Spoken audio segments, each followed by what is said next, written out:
सलाम नमस्ते दोस्तों, मेरा नाम फरहीन अंसारी है और ये खबर आप मेरे official channel Farheen Ansari official पर देख रहे हैं। दोस्तों, आज से आपके लिए मैं एक नया शो लेकर के आ रही हूं और इस शो का नाम है ट्विटर ट्रेंडिंग।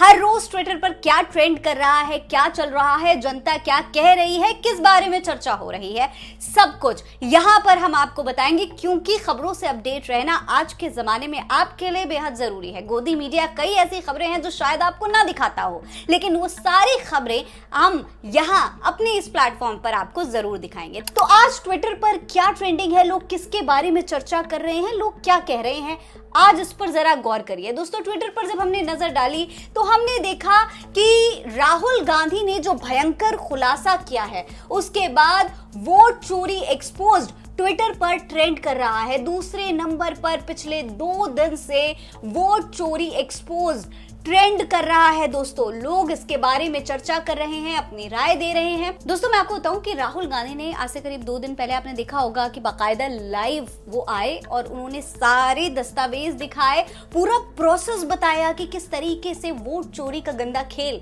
खेला जा रहा है, किस तरीके से तमाम राज्यों में, मतलब आप ये सोचिए, राहुल गांधी ने ये तक दिखा दिया कि एक एक एड्रेस पर कितने कितने वोटर्स रजिस्टर हैं, एक एक नाम से न जाने कितनी जगह पर लोगों की वोटर आईडी बनी हुई है। इस तरीके से तमाम फर्जी वोटर्स राहुल गांधी और उनकी टीम ने ढूंढ कर निकाले और वो लाइव आकर के राहुल गांधी ने जनता को दिखाया। लेकिन बावजूद इसके चुनाव आयोग इसको एक्सेप्ट करने के लिए तैयार ही नहीं है। चुनाव आयोग ने तो एसआईआर को लेकर भी ये कह दिया है सुप्रीम कोर्ट से कि जो 65 लाख नाम उन्होंने काटे हैं, वोटर लिस्ट से जो नाम हटाए हैं, उनकी डिटेल्स भी देना उनके लिए जरूरी नहीं है। तो दोस्तों, सुप्रीम कोर्ट ने तो ये कह दिया है कि उनके लिए ये भी जरूरी नहीं है कि वो ये बताएं कि उन्होंने जो 65 लाख वोट हटाए हैं, वोटर लिस्ट से नाम हटाए हैं, उनकी डिटेल्स क्या हैं। वो डिटेल्स भी सुप्रीम कोर्ट को चुनाव आयोग देने के लिए तैयार नहीं है।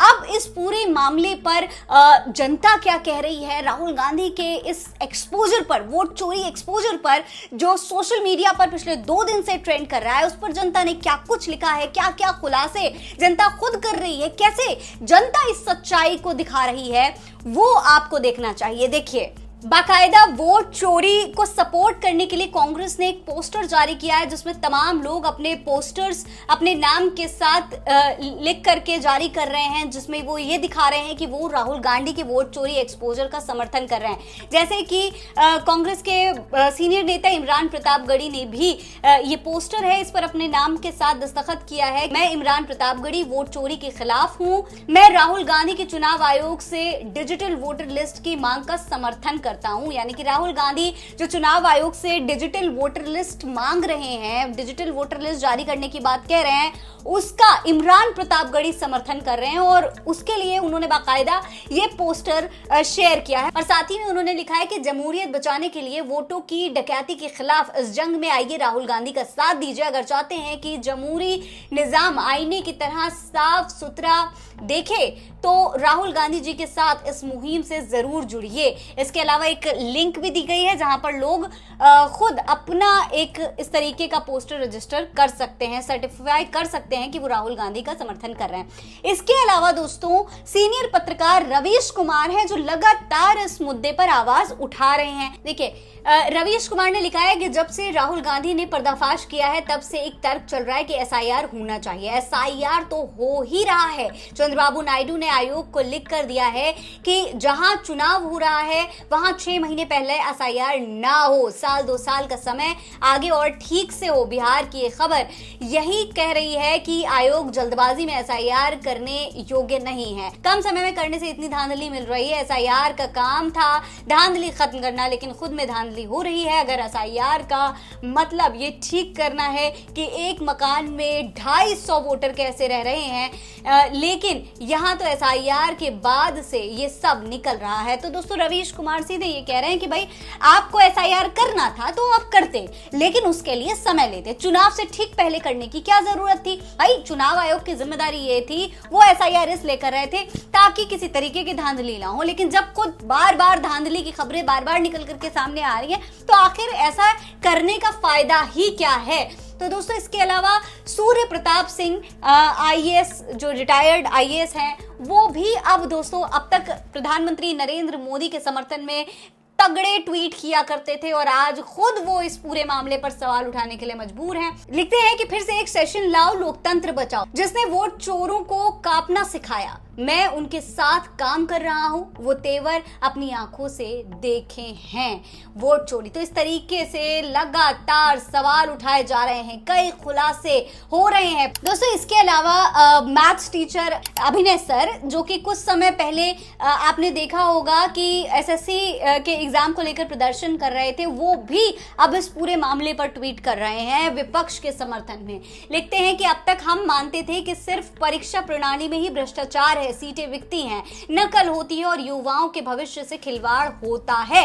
लेकिन अब जब चुनाव आयोग पर भी सवाल उठने लगे हैं तो चिंता गहरी हो गई है। क्या सच में वोट चुराए जा रहे हैं?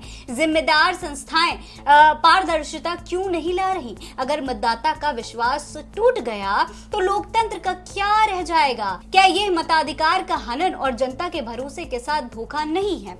इस तरीके से दोस्तों तमाम टीचर्स, नेता, जनता, खास तौर पर आम जनता खुद आवाज उठा रही है। आपको बता दूं कि राहुल गांधी जब ये वोट चोरी का एक्सपोज कर रहे थे, उस दौरान भी राहुल गांधी से जनता ने ये सवाल पूछा था, वहां मौजूद लोगों ने ये सवाल पूछा था कि राहुल गांधी आखिर अगर चुनाव आयोग ने उनकी बात को नहीं माना तो वो किसके पास जाएंगे, कहां अपनी आवाज उठाएंगे? तो राहुल गांधी ने कहा, मैं जनता के पास जाऊंगा, जनता से आवाज उठाऊंगा। और दोस्तों जनता ही है जो राहुल गांधी की कही बात को, उनके वोट चोरी एक्सपोजर का समर्थन करते हुए सोशल मीडिया पर तमाम सवाल उठा रही है। अब इस पर आगे क्या कुछ होगा ये देखना बेहद दिलचस्प है। फिलहाल आज ट्विटर पर वोट चोरी एक्सपोजर बहुत तगड़ी तरीके से ट्रेंड करता रहा। अगले दिन यानी कि कल क्या ट्रेंड करेगा ट्विटर पर, क्या कुछ जनता कहेगी, किस पर चर्चा होगी, किस पर नहीं, गोदी मीडिया जो खबरें आपसे छुपाएगी, यहाँ फरीन अंसारी के चैनल पे आपको वो सब कुछ देखने को मिलेगा। इसलिए चैनल को सब्सक्राइब जरूर करिएगा और इसी तरीके की और खबरें देखने के लिए हमारे साथ जुड़े रहिएगा। जय हिंद, जय भारत।